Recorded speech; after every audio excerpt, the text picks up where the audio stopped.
Ochira greater lions ക്ലബിന്റെ നാരിരത്ന പുരസ്കാരം സമ്മാനിച്ചു.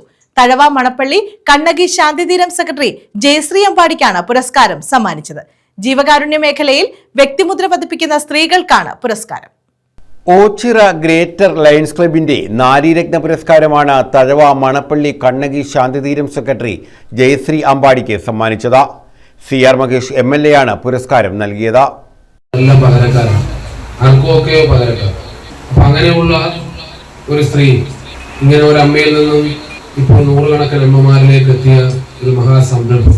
ഇതിനിടയ്ക്ക് അനുഭവിക്കേണ്ടി വന്ന പീഡനങ്ങൾ, മാനസിക പീഡനങ്ങൾ, ഒറ്റപ്പെടുത്തലുകൾ, കല്ലേറുകൾ, ഇത്രയും നല്ല കാര്യങ്ങൾ ചെയ്യുന്നതിനും ഇത്രയേറെ എതിർപ്പ് വരും എന്നുള്ളത് ഈ കണ്ണകി ഒരു ഉദാഹരണമാണ്. ഒരു ഷാപ്പ് തുടങ്ങിയാൽ ഒരു എതിർപ്പും വരില്ല. മറ്റേതെങ്കിലും മനുഷ്യന് ഉപദ്രവകരമായ എന്തെങ്കിലും കാര്യങ്ങൾ തുടങ്ങിയാലും ഇത്രയും എതിർപ്പ് വരേണ്ടി വരും. അത്രയും എനിക്ക് ഇതിന്റെ കാര്യങ്ങൾ അറിയാവുന്നതുകൊണ്ട് അത്രയേറെ എതിർപ്പുകൾ നേരിട്ടുകൊണ്ട് ഇങ്ങനെ ഒരു ആശ്രമം പോലെ ഒരു സ്ഥാപനം ആരംഭിക്കാൻ തൻ്റെ ഇടം കാണിച്ച അവരുടെ കുടുംബ പശ്ചാത്തലവും സാഹചര്യവും ഭർത്താവും അതുമായി ബന്ധപ്പെട്ട കാര്യങ്ങളും കുടുംബവും എല്ലാം നമുക്ക് അറിയാവുന്നതാണ്.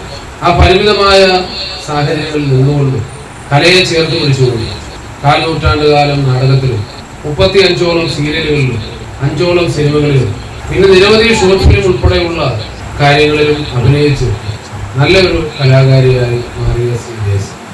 ജീവകാരുണ്യ മേഖലയിൽ വ്യക്തിമുദ്ര പതിപ്പിക്കുന്ന സ്ത്രീകൾക്കാണ് പുരസ്കാരം നൽകുക. 25,000 രൂപയും ഫലകവും പ്രശസ്തിപത്രവും അടങ്ങുന്നതാണ് അവാർഡ്. കണ്ണകി ശാന്തിതീരം ഏർപ്പെടുത്തിയ സ്ത്രീശക്തി അവാർഡുകൾ ചിലങ്ക കലാ സാംസ്കാരിക വേദിക്കും സാഹിത്യകാരി മായ വാസുദേവിനും പരിപാടിയിൽ സമ്മാനിച്ചു. സൗജന്യ നിയമസഹായ വേദി, ലൈബ്രറി എന്നിവയുടെ ഉദ്ഘാടനവും MLA നിർവഹിച്ചു. കണ്ണകി പ്രസിഡന്റ് അമ്പലപ്പുഴ രാധാകൃഷ്ണൻ അധ്യക്ഷത വഹിച്ചു. ഷാജഹാൻ രാജധാനി, ചവറ ഹരീഷ് കുമാർ, രാജീവ് കനകരാജ്, കലാരഞ്ജിനി, അഭിഷേക, ജയശ്രീ അമ്പാടി, വാവ ചിലങ്ക, മായ വാസുദേവ, SS ബിജു എന്നിവർ പങ്കെടുത്തു. സാധിച്ച എനിക്ക് ജന്മം നൽകിയ എൻ്റെ അമ്മ അവിടെ ഇരിപ്പുണ്ട്. അമ്മയ്ക്ക് ആദ്യമേ ഞാൻ നന്ദി പറയട്ടെ. അതുപോലെ എൻ്റെ അച്ഛൻ, എൻ്റെ 14 വയസ്സിൽ എൻ്റെ അച്ഛൻ മരിച്ചു പോയതാണ്. അപ്പം എൻ്റെ അച്ഛൻ ഇങ്ങനെയായിരുന്നു. ഈ നാട്ടിൽ അച്ഛനൊരു ബിസിനസ്സായിരുന്നു. ഈ നാടിൻ്റെ മൊത്തം പട്ടിണി മാറ്റുന്ന, ആർക്കും കടം കൊടുക്കുന്ന ആ അച്ഛൻ്റെ സ്വഭാവം തന്നെയാണ് എനിക്കെന്ന് എല്ലാവരും പറയാറുണ്ട്. എൻ്റെ സഹോദരി എന്നോട് എപ്പോഴും എതിർപ്പാണ്. കാരണം എനിക്ക് ഒരു തരി മണ്ണ് പോലും തരാതെ എൻ്റെ സഹോദരി ഈ പ്രസ്ഥാനത്തിൽ ഇത്രയും ആളുകളെ ഞാൻ പാർപ്പിക്കുന്നതിന് എനിക്ക് നഷ്ടപ്പെട്ടത് എൻ്റെ ബന്ധങ്ങളെയാണ്. എൻ്റെ സഹോദര ബന്ധം ഒക്കെ എനിക്ക് നഷ്ടപ്പെട്ടിരിക്കുകയാണ്. പക്ഷെ അതൊന്നും എനിക്ക് പ്രശ്നമില്ല. ഇപ്പോൾ എനിക്ക് എല്ലാവരും ഉണ്ട്. എനിക്കിതാണ് എൻ്റെ ജീവിതം. അതിനെന്നെ ഏറ്റവും കൂടുതൽ സപ്പോർട്ട് ചെയ്യുന്ന അമ്പാടി ചേട്ടൻ, എൻ്റെ 2 മക്കൾ,